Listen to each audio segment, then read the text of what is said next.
you so much for the chance to join you all. My name is Ben Marwick. I'm a professor in the anthropology department here at the University of Washington in Seattle. And just recently, beginning in September of this last year, which is the beginning of our academic year here, the director of a new interdisciplinary minor in data science. And although it's open to all students on campus, our task is to make it especially available and welcoming to students in the arts, humanities, and social sciences. So I just want to take a couple of minutes to talk about how did we come to get this minor together, and how is it working, what's the structure of it, and what are the challenges we're facing, and maybe get some suggestions from you on how we can manage some of these challenges. I'm sure some of you are encountering similar things in undergraduate education. So to understand how we could put this thing together, I'd like to just mention the EScience Institute here at UW, because this is a sort of hub of people, mostly, it's all people. It's the main asset, doing data science across campus. And because we had this community already in place for 10 years already, at the point where we're beginning to plan the data science minor, it was easy to find relevant faculty and staff with expertise who already sort of knew each other and had an understanding of data science to bring them together to start planning. So you may know something about EScience Institute already or have a similar organization. So it's to empower researchers, bring them together, and the most valuable thing, especially for me personally, and I think for most others, is creating a community and a space for people to have activities and do work together and get to know other like-minded people. And so it has these three roles: education, research, and community. Really, I think community is kind of a part of all of it. And I'm going to focus mostly on the education role, because that's from which the minor comes out of. So our goal here is to disseminate data science expertise and then educate data science education across campus. So some units are very strong already on data science and have an option. So you may know, an option with a major and minor, and an option is kind of the smallest undergraduate credential. And some departments have had those for some time, thanks to the work of the EScience Institute, particularly my colleague, David Beck, who is here with us also, and he's going to speak in another talk in this series on the options, the graduate and undergraduate options. So they're a thing that's been around for a while. So here's a summary of what the EScience Institute has put together, both in terms of informal educational opportunities. You can see there's a pretty good menu of Hack Week opportunities. And then we have these other projects, sort of, couple of days or week-long workshops that are very data intensive or programming intensive. The software carpentry and the community data science and collective, they're working on things like analyzing large amounts of Wikipedia data and this kind of thing. And then we have options that David Beck is our specialist on. They're the sort of oldest educational program, and the master's degree. And then there's a certificate. And our newest thing that I'm talking about now is our minor. So I'll just real quickly review sort of how do we get here, what is it doing, and how are we sort of going to go with it in the near future. All right. So it's sort of a top-down thing. Our provost declared that he wanted a data science credential available to non-STEM students. That was the sort of simple version of the brief. And he assembled a task force of people all across the campus, notably, so there's the usual suspects in here. And then you've got, anthropology, that's me, and faculty from English, design and arts, and a few other places, political science. So strong representation from the social sciences and humanities. We also had, of course, some students in there, PhD and undergraduate student representatives, that were vital for giving a kind of reality check on how is this going to look to students. Because the EScience Institute is so well established at UW, it was relatively easy for us to consult with other faculty, because we have these data science fellows all across campus, and then we could ask them, ask them for input on the program, and how does the demands we would put on the students reflect what their programs can offer, and so on. The provost put us to work in March 2019, and the first students registered in the program in just the last September. So I think pretty good timeline for putting the whole thing together. Of course, there are other programs that we looked at around the country that were also useful for inspiration. So this was the scoping. You can see non-STEM majors was a key sort of target audience for the provost. He wanted a chance for them to get some exposure to data science, to make them competitive in going into employment, and also to give them more options going into graduate training. So we're looking at providing something for students, high school math and science background, no prior coding experience.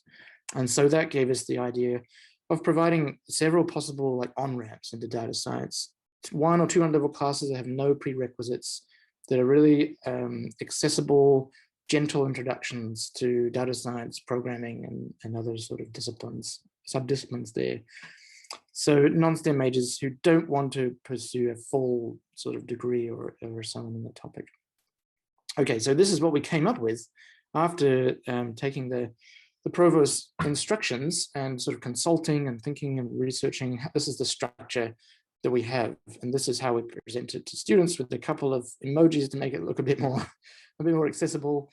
But we basically have divided the discipline into 2 parts that we feel are equally important. And I think this is kind of a unique element of our minor compared to other ones that we looked at as we were researching what are people already doing in this space of undergraduate education.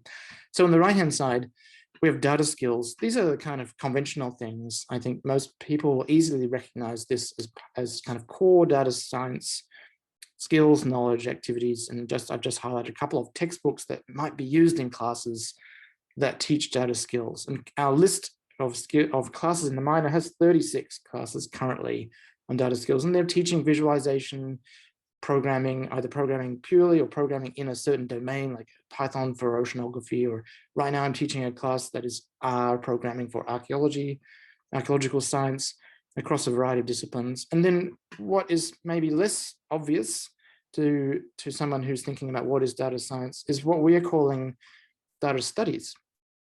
And so we recognize the importance of students getting some awareness of ethical questions to do with doing data science, and who benefits and who's harmed by decisions made around collecting, using, controlling data. And so we feel it's really important for them to have a chance to study that in a kind of structured way. And so we have a list of classes that we call data studies. It's a bit small, just 9 classes on this list currently.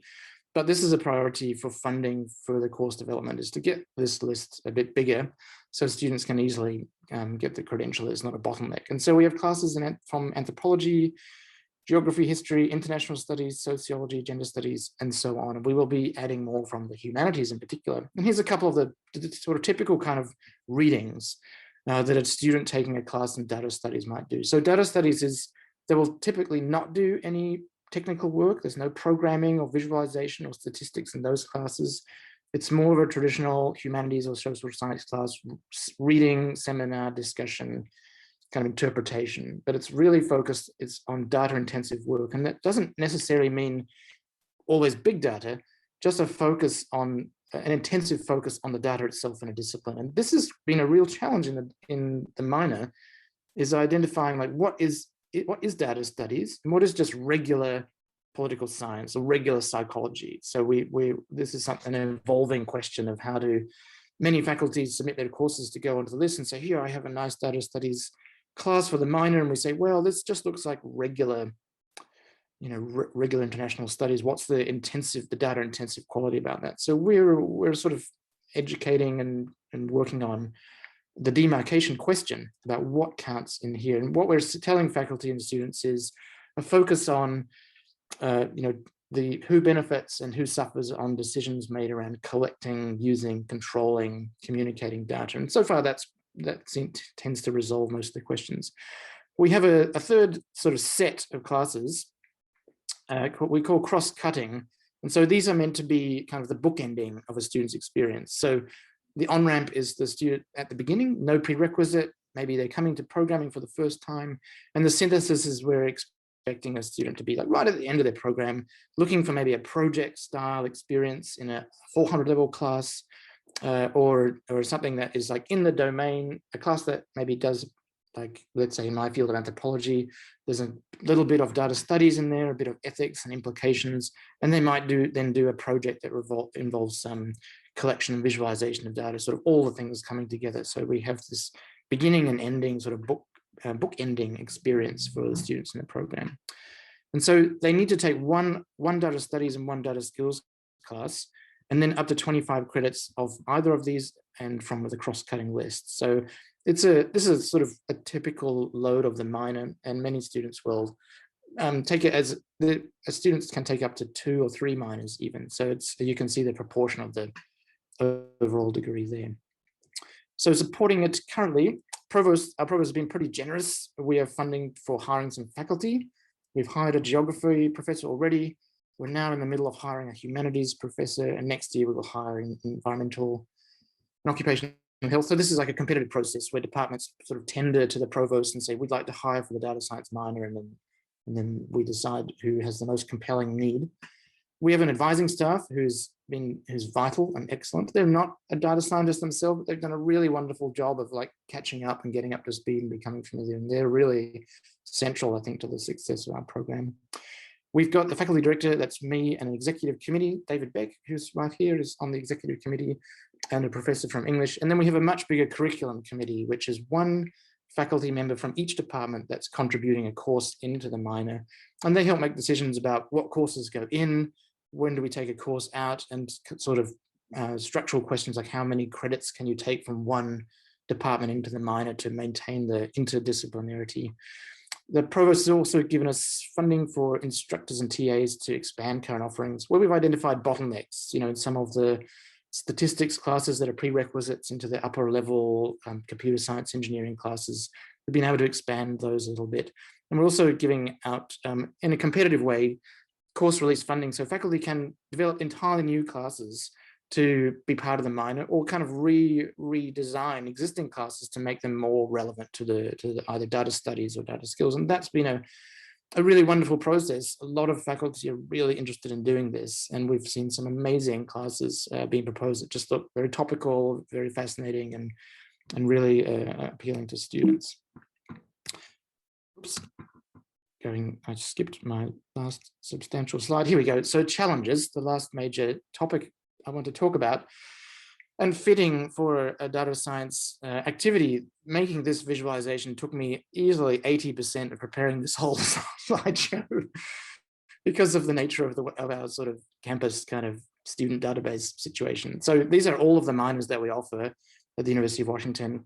And so what you're looking at this toolbar here, most of the minors have a very small number of students. So about 60 or 70 minors just have 5 students in them, like, I don't know, Finnish, or sort of unusual languages that are spoken by a relatively small number of people compared with Spanish, for example, is a large one. Just to show you where we are with the data science minor now. So we are the newest minor on campus, just been around for less than a year. And already you can see in terms of student numbers, we're just over 100 students. We're in what I call the mega minors at the University of Washington. So this is kind of the most minors over here. We are out here in the long tail of big minors that have a lot of students in them. Informatics clearly way out here with about 500, but we're proving that we've addressed the need. There's a demand out there for this kind of credential at this level that is not a computer science degree, and not a major, but it's just allows students to have the major in their domain and then pick up some, visualization, programming, statistics skills to complement that in a credentialed way that employers and graduate programs can recognize. So we're all very satisfied that it's proving to be that we've kind of designed a program that's in demand and students recognize it as valuable. And our hope is to just get on the other side of applied mathematics before the end of the year, because that's one of our sort of peer competitors. So challenges we're facing: course capacity. Many of the courses that are central to the minor already fall every quarter, like the stats requirement and so on. And many of them are only open to majors in certain areas like informatics or computer science. So this is a challenge to kind of bring more courses on the catalog for students to get into, and maybe increase the capacity of these very popular courses that just fill immediately with majors. And then people outside of the major, like a student who's majoring in English is not going to have a high chance to get into one of these very popular computer science engineering classes as they currently are organized. Coordination is proving challenging. Our curriculum committee is one solution to that. It's a place where we bring people from all departments together to talk about some issues and try to come to common definitions of what is a data skills class and what is data studies. For example, if a class is all about doing things in Excel, some faculty will not accept that as a data skills thing. They will say, no, it really needs to be a scripted thing. And other people will say, well, in this field, everything is done in Excel. There's no other tool for working with data, so we have to prepare students with it. So these kind of challenges we're dealing with them gradually through our larger curriculum committee. They just meet once a quarter. This sense of a common experience is a big challenge for an interdisciplinary minor because we're not housed in a department. We're in the EScience Institute, which is not really a department, it's just this sort of community hub. And we're working on that with a integrative seminar, a sort of capstone seminar, which will have a chance for students to discuss in small groups and share their relevant experiences through the lens of a presentation from a researcher or industry worker. And then also we just applied for the NSF Harnessing the Data Revolution Data Science Core program to see if we can get some funding for internships for undergraduates, which will be another way. That will be a sort of cohort program that students will bond through their internship thing. And obviously the internships and connecting with employers kind of go together. So, and even, I mean, we don't know the chance of that NSF program, but many of the NGOs and local government agencies that we contacted to bring on board for that project would be keen to take on interns without the NSF funding. So we feel like we're making some good steps towards that there. So they're the details, they're the challenges. This is just our attractive website for the program that's growing more and more every day. We're able to increase the course list. Every quarter, pretty much new courses can come online, which is helping us with some of them. The bottlenecks. The main keyword I would just finish on is this idea of a translator. Like, this is our sort of motivating concept for thinking about students coming out of the minors, to be in between a team that are dedicated programmers or statisticians or whatever, and then another group of people that might be marketing or policy people. They're the ones who understand the vocabulary and can kind of communicate and so on, and join those other groups together to be super effective. So that's it. Thanks so much. Yeah, thank you so much, Ben. I think there was quite a few questions in the chat, and we'll transfer those to the Etherpad as well if we can't get to all of them in the thing. But this idea of data studies, I think, is very unique in kind of understanding what that means. But we had a quick question about did your computer science department from Cynthia object to having the minor outside of its domain? No, I think they were probably the most understanding of the need for it to be outside of the domain. Actually, I think if anyone was not entirely happy, it might have been in the high school informatics. A lot of departments thought it would be good for them. That would give them a chance. We have a budgeting system at the UW that's basically like more students equals more money. You can hire more faculty, and so many departments sort of saw the minor as a sort of revenue generator, so they could hire more. But I think many of them also saw that it was important for it to be on neutral ground, especially if it's to be appealing to students in the arts, humanities, and social sciences. The computer science engineering is a bit of a foreign land to them. And so I think most people were in agreement that it needed to be outside of a department, in a place that's considered neutral. And the EScience Institute, that's one of its sort of strong claims and valuable elements, is that it's kind of a neutral ground. It's not really geographically away from anything. And it's sort of a place where most people from most disciplines can feel welcome and comfortable. So no, I think they were pretty fine with it. And they also they've been quite good at kind of not insisting that every computer science class be part of the minor. So for example, there's there are two intro streams. One is Python and one is Java. And David and I and our other committee were just saying how the Java one we're not going to include in the minor. It just doesn't, it's just not applied enough. It's not data centric enough. But the Python one sounds great. And the computer science engineering faculty that were involved in planning, they also had that. That was their sort of view as well. It's like, not every computer science class is a data science class. So they've been pretty good at not kind of claiming the whole thing for themselves. Yeah. That's nice. And so our data studies, are those new courses specially developed for the minor? This is yeah, it's a bit of a mix. So there's some that are already there. So sociology and anthropology had a couple of classes already that were just perfectly suited. And then some of the others, like in gender studies and international studies, they're completely new, or they've been, so the faculty has designed an entirely new class, or they've taken an existing class and substantially revised it to make it really sort of data intensive. And we're really thrilled about how faculty are sort of embracing that challenge. And they're seeing that this is a thing that's important in their field, and students need to have a chance to get training and knowledge in it. and it's working quite well, but it is, yeah, so there are fewer of those courses immediately available for us to use, and this is a focus of our funding, is to encourage faculty to develop or revise their course to make it fit into the data studies thing. And it's a challenge because, as I mentioned, like, what's the line between just ordinary business of your discipline and then your discipline plus the critical element of how data produced and consumed? But it's going quite well. I think we have it, and I feel it's a great unique strength of this program is that it's kind of half almost, like thinking about ethical, political, historical implications of working with data. And I feel like we're going to produce some really great graduates who are going to be really useful in a variety of places. I'm just looking through the questions. So data studies, new courses developed for them, exactly, yeah, new ones. We just open a call for funding and see what faculty want to come up with. We're not very prescriptive at all, and then if a faculty wants to get guidance, we will say, okay, these are sort of topics that we feel could be a good area for a course to be around in your discipline based on just our knowledge, and kind of just to discuss what we would like to see, and then let them design the course, I guess. Let's see, another question. Are you reusing credits in the minor to satisfy requirements in the major? There is some limitation about that. I can't remember the exact detail, but there's some limitation where you cannot sort of double dip too much across the major. So many credits in the minor have to be taken outside of the student's major.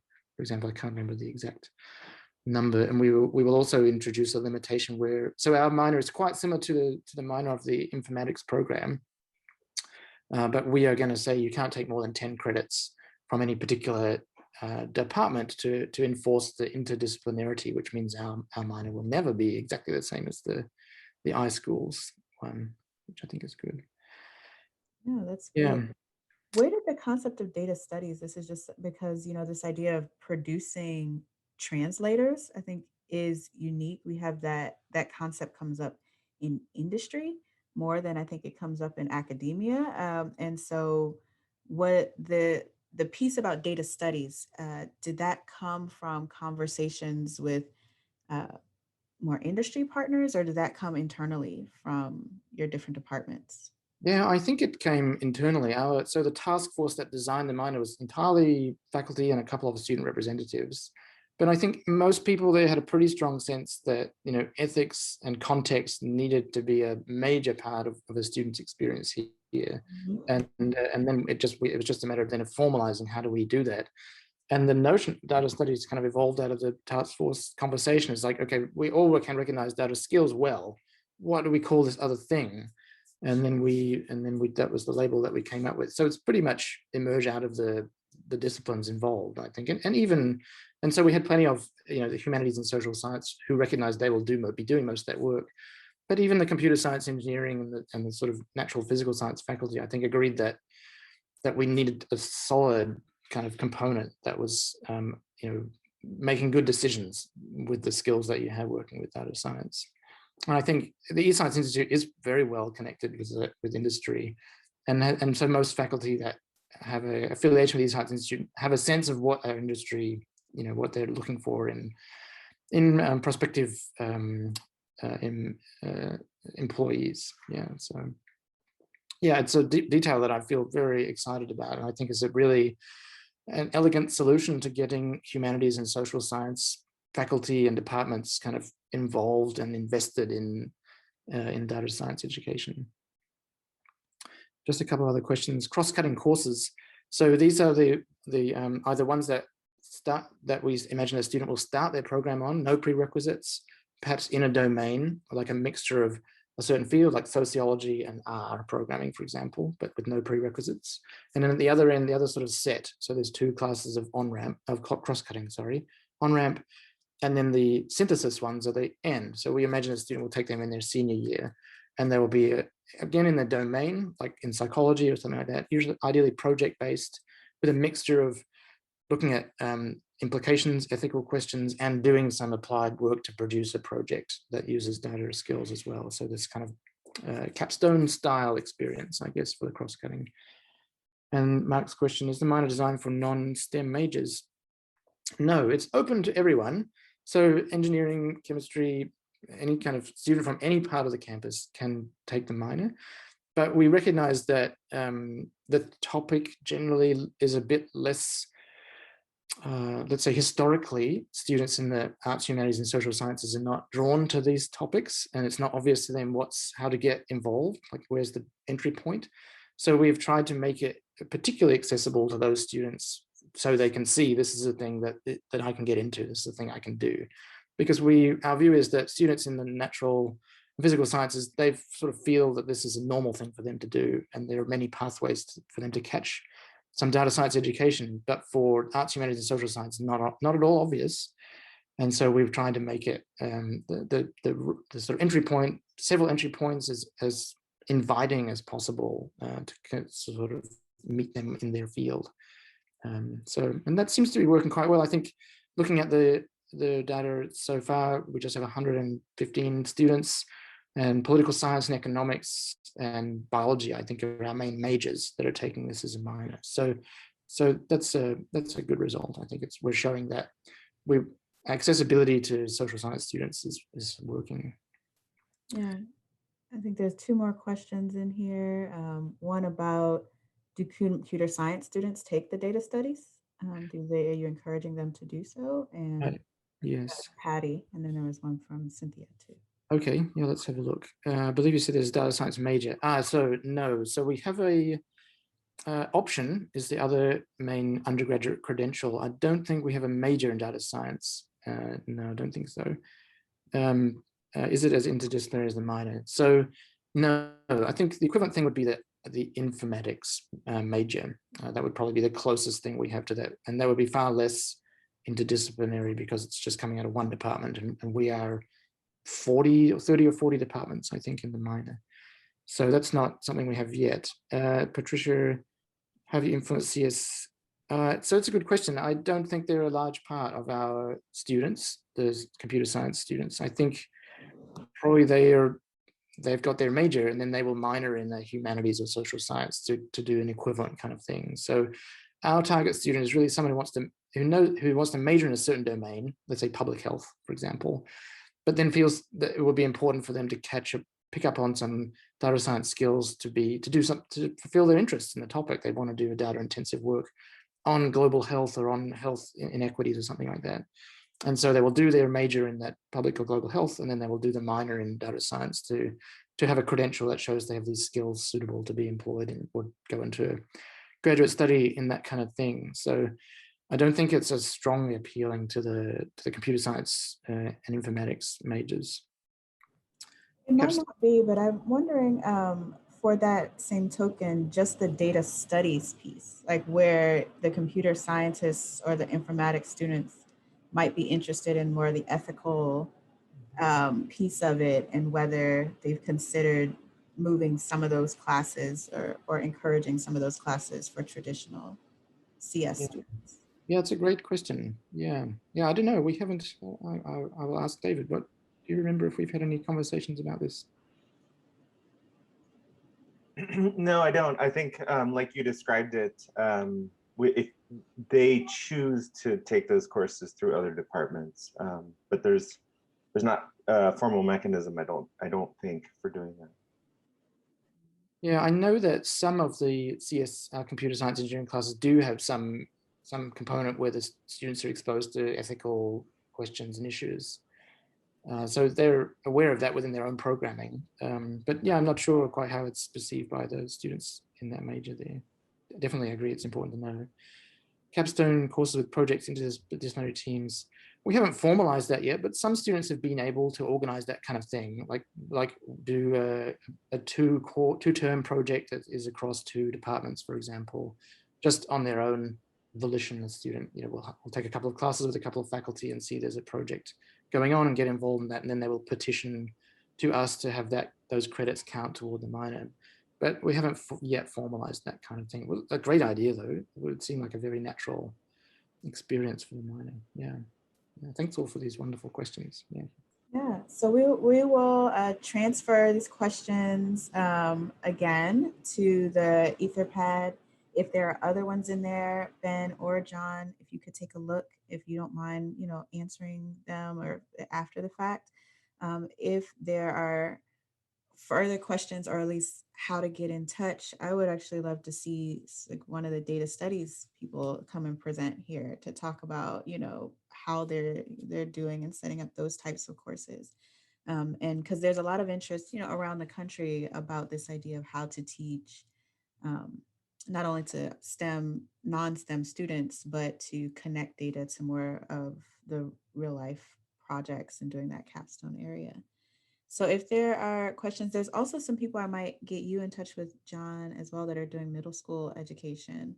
I know Adam, who had to leave earlier, does that as well. That'd be fantastic. Yeah. We would love that. To make those connections. So just quickly, if you want to get in touch or stay connected with the speakers, you can put your contact information, or if you are willing to put your contact information in the Etherpad, people may reach out just in how you're doing and looking at the programs. And if there's any other programs, we leave the Etherpads up for the rest of today. So people could add things through the end of the day.